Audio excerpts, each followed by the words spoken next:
Alert forecast from Live 5 News. Well, good evening, everyone. Meteorologist Chris Holtzman here. Let's talk about our weather. And the big story is the heat and really the lack of any rain over the next couple of days. Live look right now, Monk's Corner, Hidden Cove Marina.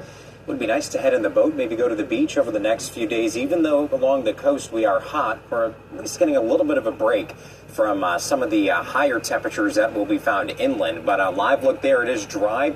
Radar is abnormally dry as well. Typically we see those storms fire up, but there is an area of high pressure overhead in the upper levels of the atmosphere, keeping the air dry, and that is why we're not seeing any rain locally. Any rain is generally along that area of high pressure to the south over Florida. That's where that activity is highest, right along the west coast of Florida. But locally, again, we're not seeing anything today. So if you have any evening plans, really just tracking that heat with 91 degrees currently in Goose Creek, 86 in McClellanville, 93 in King Street, 91 in Monk's Corner, 91 as well in Walterboro. Now, one thing to note as well as we go over the next couple of hours, those 90s and 80s will eventually become widespread 80s. We're looking at temperatures in the mid to even upper 80s with a mix of sun and clouds. So future tracker shows for the rest of the day, we are tracking a dry day. We're not seeing any rain or anything like that. So that's the good news, at least in terms of if you have any plans. But it would be nice because that would at least drop those temperatures a little bit. And tonight, temperatures,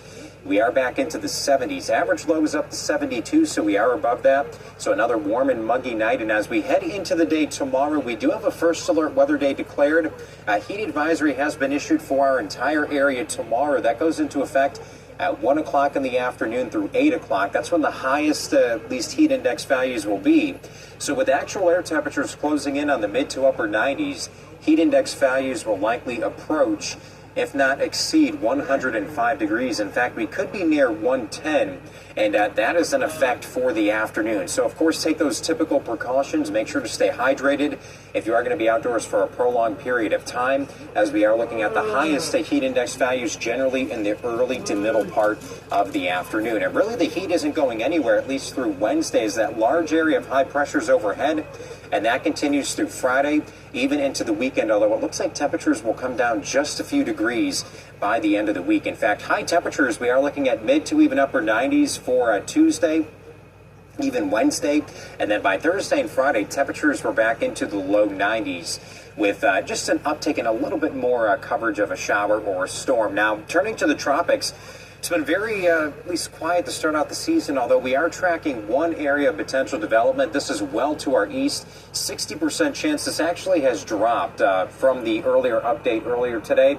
And this system will be heading well away from our area. In fact, it should be heading into portions of Europe as we head into late this weekend into next week. But again, not a concern for us. Just a reminder, as we are heading into hurricane season now, we need to keep an eye on the tropics. But as of right now, not seeing anything of concern locally. But we do have that first alert weather day in effect, and that is due to the heat with temperatures in the 90s. We are looking at that heat index around, if not approaching, 105 to 110. And then the rest of our forecast, we are looking at 90s. Those will be common through the rest of the week into the weekend.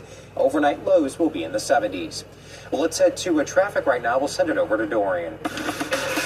Thank you, Chris. And we're going to take you out live towards the Ravenel Bridge. Still backed up if you are taking Johnny Dodds this evening. The exit over towards Coleman is not too bad right now. Just a little bit of delays once you get onto Coleman Boulevard this evening. Again, across Mount Pleasant, no major issues at this time. We are smooth sailing beyond the IOP connector, and across downtown, just your typical stop and go traffic, but no accidents to report. Drive safe.